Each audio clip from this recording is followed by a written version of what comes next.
জয় শ্রীরাম। নমস্কার বন্ধুরা, এটা আমার 28 নম্বর মিনি। তোমরা জানো যে 22শে জানুয়ারি রাম মন্দির উদ্বোধন হবে, তার জন্য আমরা মায়াপুর যাব বলে 21শে জানুয়ারি আমরা পুজো দিয়ে দিলাম। রাধা গোবিন্দর মন্দির, মা মনসার মন্দির আর ঘরের ঠাকুরকে পুজো দিয়ে দিলাম, প্রদীপ ধরিয়ে দিলাম। রাধা গোবিন্দ মন্দিরেও প্রদীপ দিয়ে এসেছিলাম, মা মনসার মন্দিরেও প্রদীপ দিয়ে এসেছিলাম যে একটু জ্বালিয়ে দিবেন 22শে জানুয়ারি। আজকে কিন্তু মেয়েই প্রদীপটা জ্বালিয়ে দেখিয়ে দিল ঠাকুরকে। তোমরা কিন্তু সবাই জয় শ্রীরাম কমেন্টে লিখে জানিও। গোটা বাড়ি প্রদীপ ধরিয়ে দেখালো মেয়ে।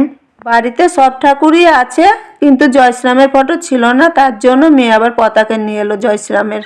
বাড়িতে ভগবতী মা এসেছিল, দিয়ে ফল খাওয়ালাম, প্রসাদ খাওয়ালাম, আদর করলাম, প্রণাম করলাম। ভগবতী মা যার বাড়িতেই আসুক কেউ কিন্তু তাড়াবে না, মারবে না, ভালোবাসবে, প্রণাম করবে। পুচকুকে বাড়িতে রেখে গেলাম বোনের বাড়ি। মন খারাপ করছিল পুচকুর জন্য, এসে দেখলাম ভালোই আছে পুচকু। বা